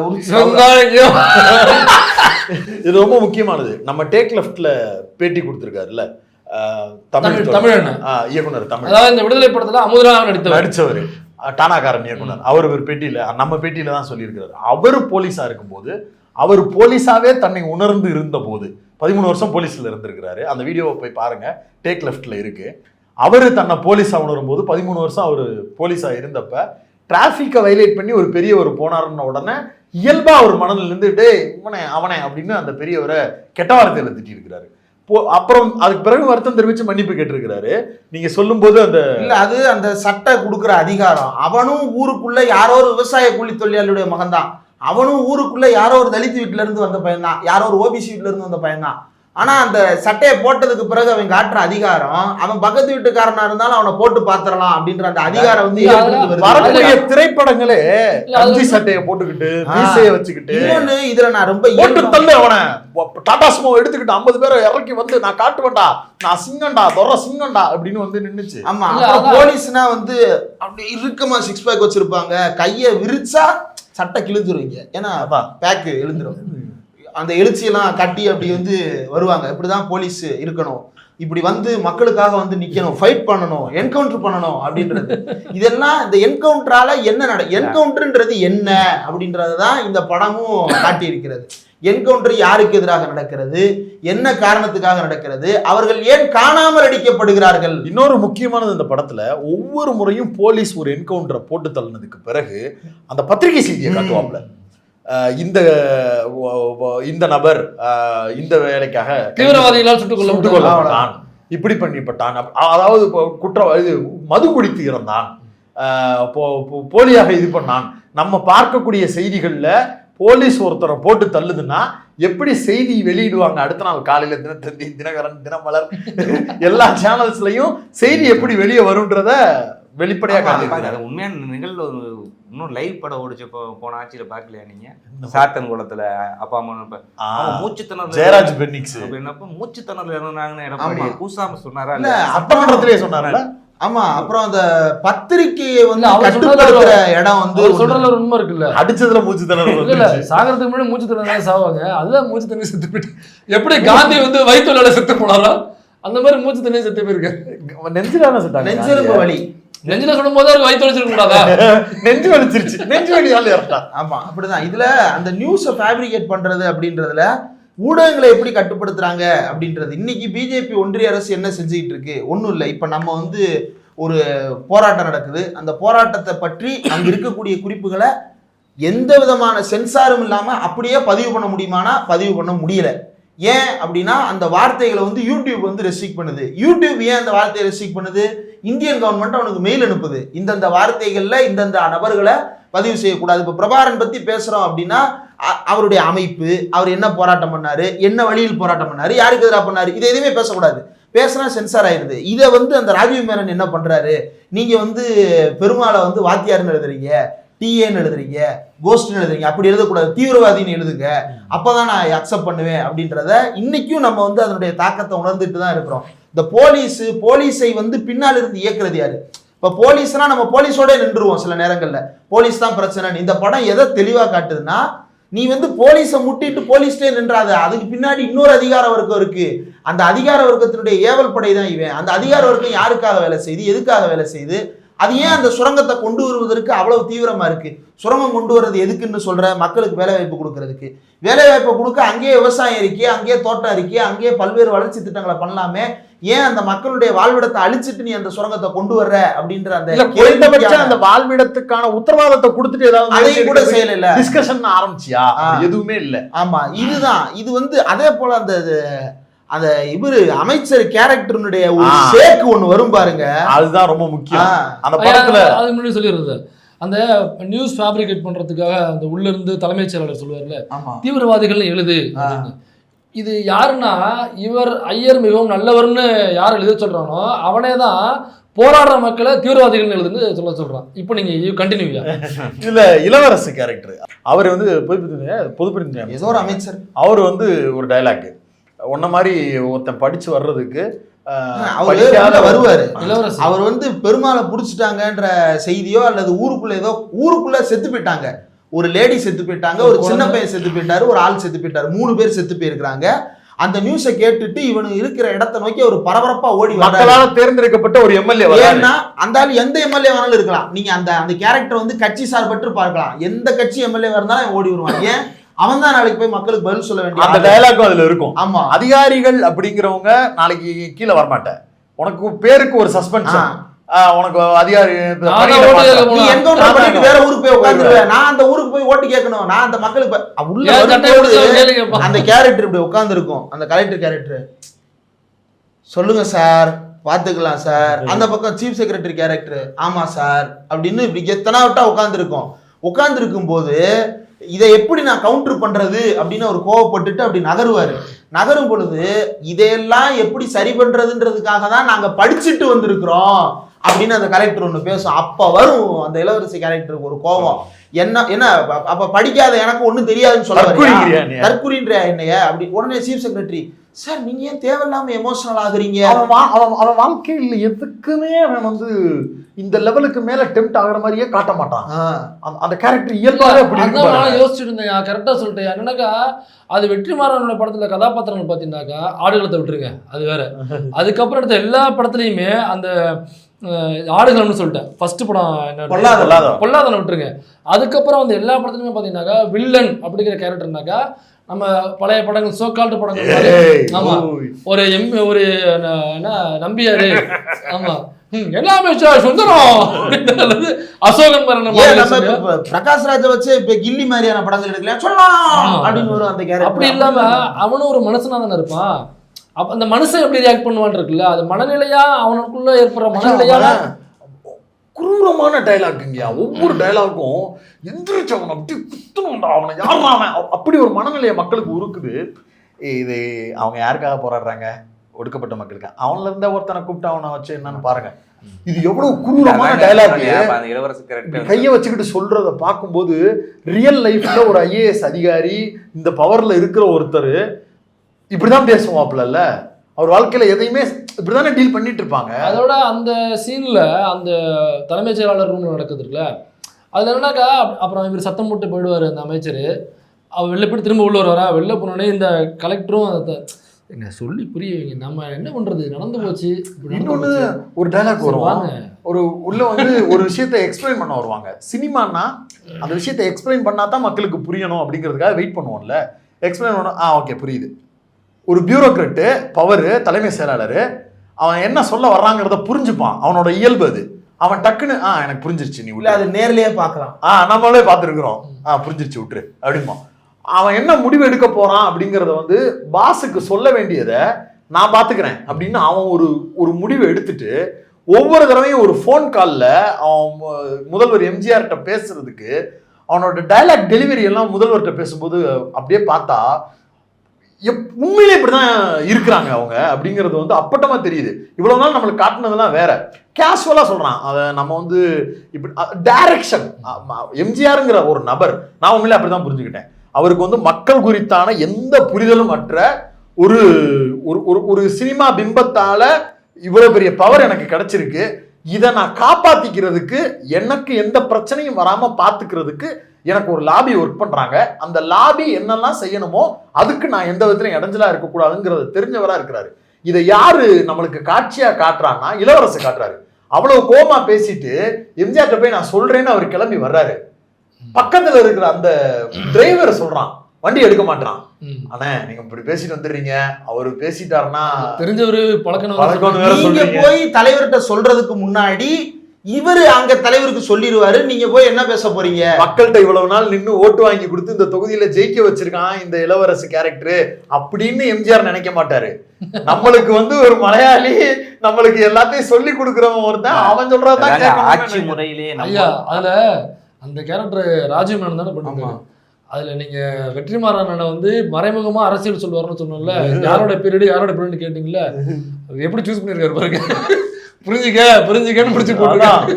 நம்ம ஊர்ல பொது புத்தியில ஒண்ணு வச்சிருக்கிறாங்க, என்னன்னா ஒரு சில ஆட்சி வந்தா போலீஸ்கள் ரொம்ப இதா செயல்படுவாங்க அப்படின்னு சொல்லுவோம். இது வந்து பாத்தீங்கன்னா ஒரு டெமோக்ரஸியை வந்து என்ன பண்றது, அண்டர்மைன் பண்றது. இப்போ என்னன்னா எப்பயுமே எலெக்டட் மெம்பர்ஸ் தான் அதிகாரம். இப்போ இந்த படத்துல நம்ம அந்த காட்சியில தான் பார்க்குறோம். அவர் சொன்னதான், நான் எலெக்டட் மெம்பர்ஸ் தான், மக்களால் தேர்ந்தெடுக்கப்பட்டவர்கள் தான் அவங்க மேலே அதிகாரம் செலுத்துவதற்கு அதிகம். ஆனால் சில ஆட்சிகள் இங்கே இருக்குது. எம்ஜிஆர் காலத்துலேருந்து ஒரு ஆட்சின்னா அதிகார வர்க்கத்தை நம்புகிற ஆட்சி. இது வந்து மக்களோட எந்த உறவுமே இருக்காது. அப்படி இருக்கிற போது என்ன ஆகுது, அவங்க சொன்னதுக்கு அவங்க இது வாசிப்பாங்க. ஒரு சொன்னாங்க இல்லையா, எந்த ஆட்சி எங்கே வரைக்கும் இருந்துச்சுன்னு பார்த்தோம்னா துப்பாக்கி சூடு நடத்திட்டு என்ன சொன்னார், டிவியை பார்த்தேன் தெரிஞ்சு, அவ்வளோதான். அவர் டிவி தான் பார்த்து. அதே தான் இளவரசு கேரக்டரும் என்னடா என்னமோ கொன்னுட்டீங்களான்னு தான் பதவிட்டு வர்றாரு. கொல்றதுக்கு முன்னாடி நாங்க பெருமாளை தேடி போறோங்கிற செய்தி கூட எம்எல்ஏவுக்கு போய் சேரல. ஊருக்குள்ள கிளாம்பாறைன்ற ஊருக்குள்ள ஒரு செர்ச் ஆபரேஷன் நடக்குது, இளவரசிக்கு தெரியுமா தெரியாது, தொகுதி எம்எல்ஏ அமைச்சர் தெரியுமா தெரியாது, அது யாருக்கு தெரியும்? சுடுபட்டு செத்தது அந்த ஏரியா கவுன்சிலரா கூட இருக்கலாம். அதை விட ஒரு டைலாக் பாசிங்ல இருக்கு. அவரு எந்திரிச்ச உடனே நியூஸ் பேப்பரை பார்த்துட்டு கால் பண்ணுவாரு. அப்படியே வச்சு காலையில டிவி பார்த்துட்டு கால் பண்ணுவாரு. அதேதான். அது என்னன்னா அப்போ உண்மையில ஒரு நிர்வாக திறன் இல்லாதவங்க அதாவது இந்த மக்களாட்சியை கொஞ்சம் என்ன பண்றது, அதை அண்டர்மைன் பண்றது. உண்மையாவே தேர்ந்தெடுக்கப்பட்டவர்கள் தான் அதிகார உறுப்புகளை கையாளணும். அப்படி இருக்கும்போது தான் சில விஷயங்கள் செய்ய முடியும். இப்போ நீங்க என்ன சொன்னோம், சட்ட ஒழுங்குலாம் ஏதாவது சொல்றாங்கன்னு வைங்களேன், என்ன அவனை ரோட்ல போறோம்னா 10 மண்டு தூக்கி சுட முடியும், செய்வாங்க. இந்த ஆட்சிக்காரங்க செய்வாங்க. அதாவது அதிகார வர்க்கத்தை நம்பி ஆட்சி நடத்துறவங்க அதிகார வர்க்க எலெக்டட் பாடிக்கு மேல செயல்படக்கூடிய ஒரு சூழல் ஜனநாயகத்துக்காக அதான் நீண்ட பாசிசத்துக்கு நோக்கி போகுது. இன்னொன்னு வெகுஜன திட்டம் ஒரு எதிர்பார்ப்பு இருக்குல்ல, நியூட்ரலா இருக்கிறவன் நல்லவன், அவனுக்கு சார்பு இருக்காது. மக்கள் மத்தியிலேயே இந்த போலீஸோட என்கவுண்டரையும் அரசாங்கம் செய்யக்கூடிய இந்த அட்டாக்கையும் அழித்தொழிக்கிறதையும் ஹீரோயிசம் மனநிலையோடு அக்செப்ட் பண்ணி இந்த சமூகம் வாழுது. அது இந்த சினிமா மூலமாகவும் இந்த சமூகம் மூலமாகவும் நம்மளுக்கு கற்பிக்கப்படுது. ஒரு பாலியல் குற்றவாளியா டப்புன்னு அவனை நடுரோட்டில் நிற்க வச்சு அவனோட வெட்டி அவனை அப்படியே சுட்டு இப்படியே மக்களே பேசுவான்.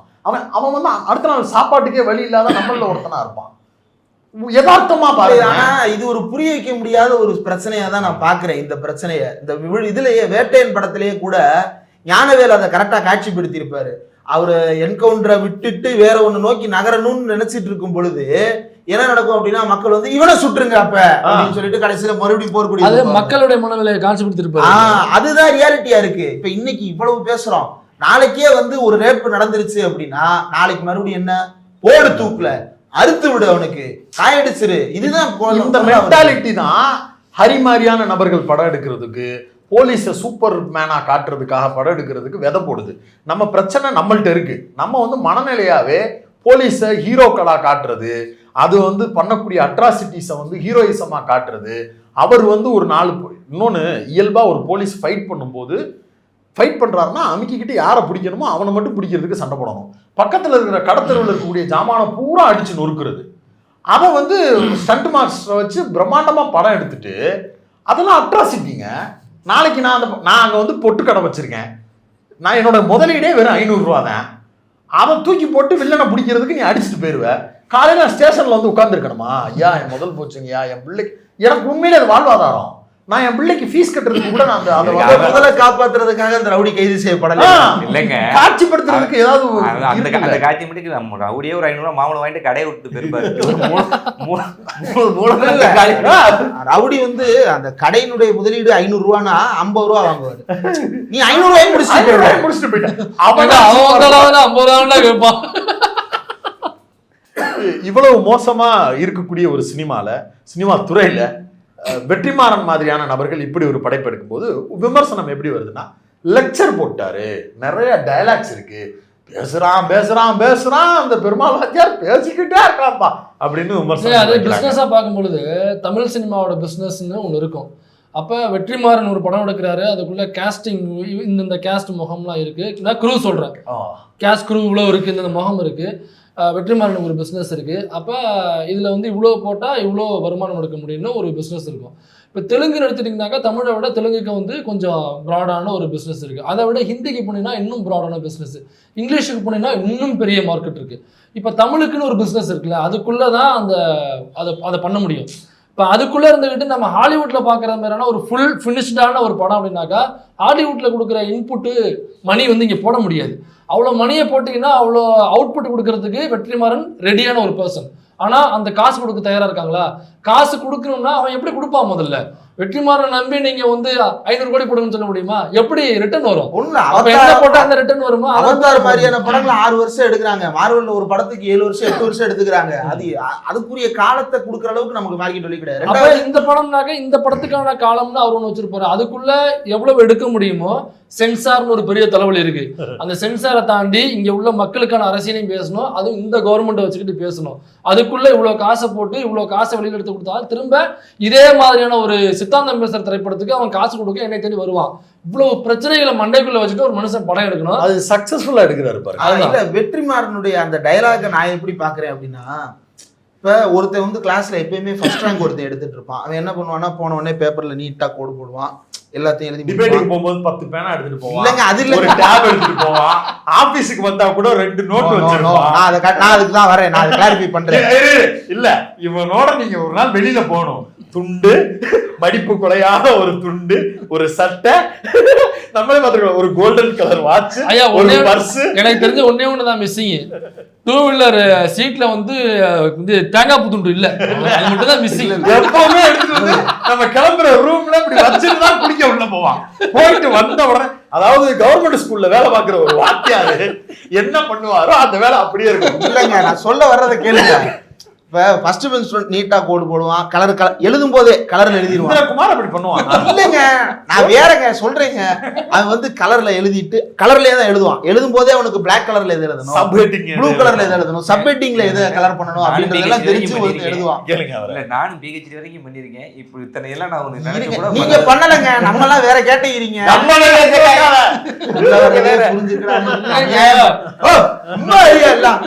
இல்லங்க வெற்றிமாறன் எப்படின்னா, இந்த ஆவரேஜ் ஸ்டூடெண்ட் இருப்பான், அவன் என்ன பண்ணுவான்னா கடைசி வரைக்கும் கிரு கிரு கிரு கிரு கிரு கிரு கிரு கிருன்னு எழுதிக்கிட்டே இருப்பான். முடிகிறதுக்கு 3 நிமிஷம் முன்னாடி ஒரு எக்ஸ்ட்ரா சீட்டை வாங்கி அதை 2 பக்கத்தையும் முழுசா முடிச்சிடணுன்றதுக்காக அவர் மற்றவங்கள்ட்ட வாங்க இந்த தர்றேன், நான் பேப்பரை முடிச்சுட்டு தர்றேன் அப்படின்னு சொல்லிட்டு கடைசியா கட்டுன்ற பேப்பரை கிழிச்சு ஆப்போசிட்ல ஓட்டையை போட்டு அங்க ஒரு முடிச்ச போட்டு கொடுத்துட்டு வருவோம்ல. வெற்றிமாறன் வந்து அப்படி, இது வந்து இவர் இப்ப படிக்காதவரா அப்படி கிடையாது. அவர் எப்படி பிரசன்ட் பண்ணுவாரு அப்படின்றது ஒண்ணு இருக்கு. அவர் எடுத்துக்கிற காலத்துக்கு தேவையானதை கொடுக்கறதுக்கு இந்த சிச்சுவேஷன் தயாரா இருக்கா, இந்த சென்சார் போர்டு தயாரா இருக்கா, ஏத்துக்கிற மக்கள் தயாரா இருக்கலாம். அப்ப எல்லாத்தையும் காட்சியில சொல்ல விட மாட்டாங்க, எல்லாத்தையும் டைலாக்ல சொல்ல விட மாட்டாங்க. அப்ப நான் வந்து அதை போட்டு வளைச்சு நெளிச்சு சொல்ல வேண்டியதா இருக்கு. என்னை சொம்பா கொடுக்க விட மாட்டேன்ற அந்த சொம்பை வந்து தட்டிக்கிட்டே இருக்கிற அவருக்கு அப்படி ஒரு வாய்ப்பு இருந்தது. அப்படி அவர் ஒரு படமும் எடுத்துட்டாரு. ஆனா அது இன்னும் சென்சாரால வெளியிடப்பட முடியாது அப்படிங்கிற தகவலை சொல்றாங்கல்ல. இப்படி இருக்குல்ல. அப்ப நம்மள ஒருத்தரா நான் வெற்றிமாறனை பாக்குறேன், கடைசி வரைக்கும் அந்த பேப்பர்ல எழுதி எப்படியாவது நல்ல ப்ராடக்டை கொடுத்துடணும், கரெக்டா கொண்டு போய் கொடுத்துடணும் அப்படின்றது. வெற்றிமாறனால அப்போ தெளிவா இருந்தே கோடு போட்டு எழுத முடியாதானா முடியும். அதற்கான சூழல் என்ன அப்படின்றதையும் சேர்த்து நம்ம ஆய்வு செய்ய வேண்டியது இருக்குது. இப்ப என் குறித்த கிளாரிபிகேஷன், நீங்க நான் டிபேட்டுக்கு போறதுக்கு முன்னாடி ப்ரிப்பேர் ஆகிறத சொல்றீங்க, டிபேட்ல உட்கார்ந்து இருக்கும் போதும் பாருங்க, அப்பயும் நான் உட்கார்ந்து என்னத்தையாவது எழுதிக்கிட்டு தான் இருப்பேன்.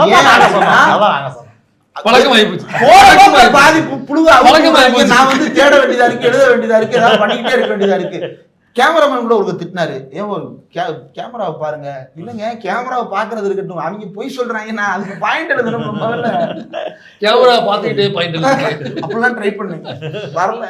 இல்லை இதுல இன்னொன்னு, இந்த ராகவேந்தர்னு ஒரு கேரக்டர் படத்துக்கு இருக்குல்ல, அதை நம்ம நிறைய பேர் அதை அந்த ஆர்க்கு தொடாம போறாங்க. அவருடைய நடிப்பு வந்து சேத்தனோட நடிப்புல அவர் தூக்கி சாட்டப்படும். ஏன்னா அவரு சின்னத்திரையில நடிக்கும் போது, டிவி சீரியல்ஸ் நடிக்கும் போது சின்னத்திரை கமல்னு சொல்லுவாங்க.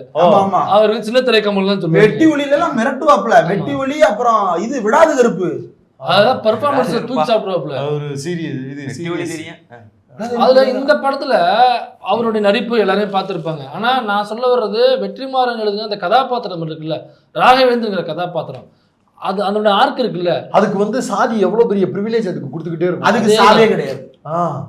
ஏன்னா அது வந்து தலையில பிறந்த ஒரு கதாபாத்திரம், அது தலையில பிறந்தன்னு சொல்லப்படுற ஒரு கதாபாத்திரம். அது அதை நேரடியா நீங்க அப்படி ப்ரொஜெக்ட் பண்ணியிருந்தீங்கன்னா ஸ்கிரீன்ல, சென்சார்ல அதை அப்படியே கட் பண்ணி தூக்கியிருப்பான். இங்கதான் நீங்க வெற்றிமாறன் நீங்க நோக்கணும். எப்படி வந்து அந்த மைல்டா உள்ள திணிச்சு வச்சிருக்காரு, அது யாருக்குமே தெரியாம புரிஞ்சவங்களுக்கு புரிஞ்சா போதும். ஆனா பாருங்க, அத்தனை சென்சார் போர்டு பார்த்துருப்பாங்க, அவங்க பார்த்துருப்பாங்க, எல்லா இடங்களும் பார்த்துருப்பாங்க, ஆனாலும் அது தள்ளி வந்துருச்சு. ஆமா, அது வந்து வெற்றிமாறனாலையும் விஜய் சேதுபதியாலையும் நடந்த, அது எப்படி சொல்றது, மிராக்கிள் தான், மிராக்கிள்னு சொல்லலாம், ஒரு medical miracle, censor board miracle அப்படின்னு சொல்லலாம். ஏன்னா இந்த படம் யாருக்கு எதிரானது அப்படின்றத வந்து பாக்குற எல்லாராலையும் புரிந்து கொள்ள முடியாது. நம்மளுக்குள்ளேயே வரக்கூடிய ஒரு பார்ப்பனிய மனநிலை இருக்கக்கூடிய ஒரு நபர், சாதி கிடையாது, இது சாதிய மனநிலை தான். இது அந்த மனநிலை உள்ள ஒரு கேரக்டர் தம் கூடவே இருக்கக்கூடிய சக நபரை பின்னால இருந்து சுடுது, சைட்ல நின்று சுடுது, தன்னை பாதுகாத்துக் கொள்வதற்காக எவ்வளவு ஈவு இறக்கப்பட்ட, தனக்காக வேலை செஞ்சவன், தன்னுடைய சபார்டினேட்டு, அவன் வந்து தனக்காகவும் வேலை செஞ்சிருக்கான், தன்னுடைய உயிரையும் காப்பாத்திருக்கான், இருந்தாலும் அவனை போட்டு தள்ளுது. கொஞ்சம் கூட ஈவிரக்கம் இல்லாமல் அதனுடைய ரியாக்ஷன் இருக்குல்ல, நல்லா கவனிச்சுனாக்கா இப்படிலாம் இருக்காது. ரொம்ப குரூரமான பார்வையோ அந்த பெர்ஃபார்மன்ஸ் எதுவும் இருக்காது. அது லைட்டாக அப்படியே இவனா சுற்றுப்பான் அப்படிங்கிற அளவுலேயே அது இருக்கும். இந்த நெஞ்சுக்கு நீதி படத்துல அந்த மொட்டை தாத்தா ஒருத்தர் கேரக்டர் இருக்கும்ல, கிட்டத்தட்ட அதுவும் இதே மாதிரி இருக்கும். ஸோ அந்த மாதிரி அவர்கிட்ட அந்த லெவலில் பெர்ஃபார்மன்ஸை வாங்கினார்ல, அது என்னக்கா அவன் அப்படி தான் இருப்பான் அப்படிங்கிறது. அந்த மனநிலை உள்ளவன், ஒரு பார்ப்பனிய மனநிலை உள்ள அந்த சமூகத்தில் பிறந்த ஒருத்தவன் இப்படி தான் இருப்பான், நீ இவனை கண்டே பிடிக்க முடியாது, கடைசி அவனே தான் இருந்து போட்டுருவான் எல்லாரையும் உள்ளுக்குள்ள. ஆமா, இப்போ ஒரு அமைப்பு, அந்த படத்தில் உள்ள அமைப்பு இருக்குல்ல, போராளி குழு, அதுலேருந்து இங்கே இன்ஃபார்மர் வச்சுருப்பாங்கல்ல, அந்த இன்ஃபார்மராக இருந்து போலீஸை போட்டு சுட்டு தள்ளனாக்கா அது வேற. இப்போ அப்படி ஒருத்தவன் பண்ணியிருந்தானாக்கா இந்த போலீஸ் டிபார்ட்மெண்ட்டை அவனை போட்டு தள்ளி குள்ளே போட்டு புதைச்சிருக்கோம். இப்போ ஆனால் அவன் அப்படி இல்லை, ஆனால் அதே செயலை தான் செய்கிறான். தான் கூட உள்ள எதிரியை போட்டு தள்ள வந்து அதே போலீஸ் தான் அவன் போட்டு தள்ளுறான் இவனுடைய சுயநலத்துக்காக. ஆனால் இந்த டிபார்ட்மெண்ட்டு, இந்த கவர்மெண்ட்டு அவனை காப்பாற்ற நினைக்குது. எவ்வளோ பெரிய அந்த சாதியில் பிறந்துட்டான் அப்படிங்கிறதுனால அவனை காப்பாற்ற நினைக்குது. பல லேயர்ஸ் அந்த படம் வந்து தொட்டு பேசியிருக்கு. விடுதலை குறித்து ஓரளவுக்கு நம்மளும் டிஸ்கஸ் பண்ணியிருக்கோம். இன்னும் பேசலாம், நிறைய பேசலாம், சீனா பேசலாம். அதுல கீழே தஞ்சையில வர்றதெல்லாம் காட்சியா ஒவ்வொரு சீனா செதுக்கி பேசலாம். அப்புறம் வாத்தியாருடைய எவல்யூஷனா இருக்கட்டும், டிஏ கேரக்டர் அது ரொம்ப டைலாக் மட்டும் சொல்லிடுறேன். இப்போ இளவரசு கேரக்டர் வந்து எம்ஜிஆருடைய மினிஸ்ட்ரி தானே, அவர் ஏன் கலைஞர் ரயில்ல தலை வச்சு படுத்ததை சொல்லணும் அப்படிங்கிற கேள்வி வரலாம். கலைஞரோடு இருந்தவர்கள் தான் எம்ஜிஆர் கட்சியை ஆரம்பிக்கும் போது பிரிஞ்சு வர்றாங்க. கலைஞருடைய அபிமானத்தில் இருந்தவர்களும் எம்ஜிஆரோடு சேர்ந்து வந்தவங்களும் இருக்கிறாங்க. அவங்க எல்லாருமே எம்ஜிஆர் மாதிரியான தனிப்பட்ட நலனில் இருந்து வந்தவர்கள் அப்படிங்கிற அந்த இடத்துல இருந்து எம்ஜிஆர் மாதிரியே கூச்சம் இல்லாம மறுநாள் காலையில பேப்பரை பார்த்துட்டு என்னப்பா அப்படி பேசுறாங்க. எமர்ஜென்சிக்கு ஆதரவா வேலை பார்த்தவர்கள் எல்லாரும் கிடையாது. அதுலயும் திராவிட இயக்க பின்புலம் உள்ளவர்கள் தான் வந்திருந்தாங்க. பெரும்பான்மையான ஆட்களை, ரவுடி கும்பல்களையும் சாராயம் காய்ச்சக்கூடிய நபர்களுக்கும் எம்ஜிஆர் வாழ்வாதாரமா இருந்தாரு அப்படிங்கிறதெல்லாம் மாற்று கருத்து இல்லை. இவங்க எல்லாரும் கட்சி ஆரம்பிக்கும் போது கலைஞரோடு இருந்துட்டு வெளியில வந்த மாற்று அமைப்புக்கு வந்த நபர்கள். இவங்களுக்கு மக்களோடு இருக்கக்கூடிய ஒரு உணர்வு இருக்கு, திராவிட இயக்க பின்புலத்தோடு இருக்கு. அதனால அவர் அந்த டயலாக சொல்றாரு. அந்த அபிமானம் தான் அது. இன்னொன்று, இளவரசு கேரக்டருமே வந்து இந்த மைனிங் ப்ராஜெக்டை எப்படியாவது குயித்தியா கொண்டு வந்துடணுன்ற தாட்லாம் அதுக்கு இல்லை. அந்த கேரக்டரை பொறுத்த வரைக்கும் இதன் மூலமா ஏதோ ஒரு லாபம் கிடைக்குது, ஸ்டேட்டுக்கு லாபம் கிடைக்குது, நமக்கு இதுல தனிப்பட்ட ஆதாயங்கள் இருக்கா, இருக்கு, மக்களுக்கு இதுல வேலை கிடைக்குதா, கிடைக்குது, எல்லா பக்கமும் சாட்டிஸ்ஃபை ஆகுது, அதனால அதை கொண்டு வந்துடலான்ற தாட்டு தான் இருக்கே தவிர இதற்கு பின்னால ஒரு குரூரமான எண்ணம் வந்து யாருக்கு இருந்ததுன்னா அந்த சீஃப் செக்ரட்டரி. இன்னொன்னு, அப்படி பெருமாள் வாத்தியாரோ மித்த யாரோ இதுக்கு பிரதான பிரச்சனை வந்து எம்எல்ஏ தான் நினைச்சிருந்தா இருக்கலாமே, ஈஸியா முடிக்கலாம்ல. அப்ப போராடுறவங்களுக்கு தெரியுது இது எந்த லெவல்ல நிற்கும், இது எந்த லெவல் பிரச்சனைன்னு. அதாங்க, மக்களை வந்து தெருவில் பார்க்கறது வந்து பேர் அரசியல். அதுக்கு பேர் இன்னொன்று வச்சுருக்காங்க, என்னது பனையூருக்கு கூப்பிட்டு வந்து பார்க்கறது அரசியல். இல்லை, அதுக்கு சம்பிரதாயமாக இருக்கு பார்த்தீங்களா, அது அரசியல். ஒருவேளை மக்களை போய் அப்படி சந்திக்க முடியலன்னா அவர்கள் அதிகாரிகளை நம்பித்தான் ஆட்சி நடத்த வேண்டியிருக்கும். அந்த அதிகார ஆட்சிகள் இப்படித்தான் இருக்கும்ன்றதுக்கு நமக்கு இது. ஒருவேளை இப்பயும் அந்த மக்களை போய் சந்திக்காம வீட்டுக்கு அழைச்சிட்டு வாங்க பார்க்குறேன் அப்படின்னு சொன்னாலும் இவங்க ஒருவேளை மாட்டாங்கன்றது வேற. கற்பனையில ஒருவேளை அப்படி வந்தா கூட அவங்க அதிகாரம் நம்பி தான் இப்படியாப்பட்ட விடுதலையில வர ஒரு ஆட்சியை தான் கொடுப்பாங்க அப்படிங்கிறது ஆய்வாளர் சொல்ல வர்றாரு. அதிகார வர்க்க ஆட்சி தான் மக்களை சந்திக்காத நடத்துகின்ற ஆட்சி. ஆமா, அதே போல எந்த அரசு வந்தாலும் இந்த அதிகார வர்க்கம் தன்னை எப்படி பாதுகாத்து கொள்ளும் அப்படின்ற உதாரணம் தான் அமுதன் கேரக்டர். கடைசியில அது அவருடைய தனிப்பட்ட குணமாக இருக்கலாம். ஆனா ராகவேந்தரும் அமுதனும் ஒன் சைடா உட்கார்றது இருக்குல்ல, அதற்கு பின்னாடி இருக்கக்கூடியதுதான் இந்திய அதிகார வர்க்கம் எப்படி 100 வருஷம் இல்ல 2000 வருஷமா அப்படியே உட்கார்ந்துன்னு இருக்கு. நாங்க அசைய மாட்டாம உட்கார்ந்துருக்கு. முகலாயர் வந்தான் போனா, பிரிட்டிஷ் வந்தான் போனா, வெளிநாட்டு படையெடுப்பு வந்துச்சு போச்சு, கஜினி என்னென்னமோ வந்தாங்க போனாங்க, இவன் மட்டும் மாறல. அது ஏன் எழுப்பி இருக்கக்கூடிய கேள்வி. இது ஓடிடியில் வந்த உடனே பார்த்துக்கலாம் அப்படிங்கிற எண்ணத்தோடு இருக்காதீங்க. கட்டாயம் தியேட்டரில் போய் பாருங்க. சில வசனங்கள் உங்களுக்கு புரியாம கூட இருக்கலாம். அது வந்து யூஜியா ஒர்க் பண்ண சில அமைப்பு தோழர்கள் பயன்படுத்தக்கூடிய வார்த்தை எல்லாத்தையும் இவங்க வந்து உண்மையிலே ரிசர்ச் பண்ணி எடுத்திருக்கிறாங்க. இதெல்லாம் தெரிஞ்சுக்கிறதுக்கு தான் சினிமா பார்க்கணும். இதெல்லாம் நம்மளுக்கு எதுக்கு அப்படின்னு நினைக்கிறதுக்கு நீ சினிமா பார்க்க வேணாம். நீ படிக்கிறதுல வேணா சூஸ் பண்ணி இதை நம்மளுக்கு புரியாது அதனால நம்ம படிக்க வேணாம்னு நம்ம நினைக்கலாம்.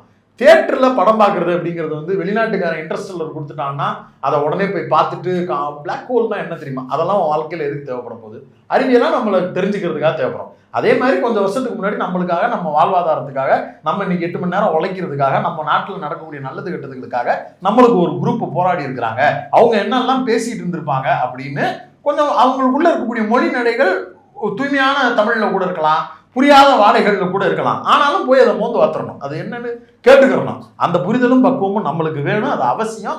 ஒரு எட்டி பார்த்துருங்க. அப்ப கட்டாயம் போய் தியேட்டர்ல பார்க்க வாய்ப்பு உள்ளவர்கள் எல்லாரும் போய் பாருங்க, குடும்பத்தோடு போய் பாருங்க படத்தை.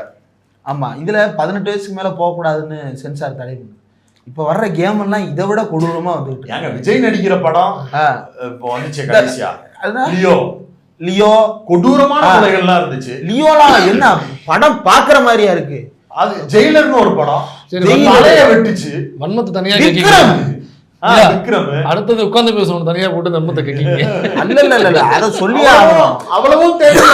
அதெல்லாம் யூபிஐனா இதுக்கும் யூபிஐ கொடுக்கணும். அதெல்லாம் யூபிஐனா இதுக்கும் யூபிஐ கொடு. அது எப்படி ரஜினி கழுத்தை வெட்டின சீனுக்கு மட்டும் ரத்தம் தெரிக்குது, ஆனா ஜெயிலருக்கு யூ சர்டிபிகேட் வருது? யூ சர்டிபிகேட் ஷாக்கிங்கா இருக்கு. சரி, ஓகே.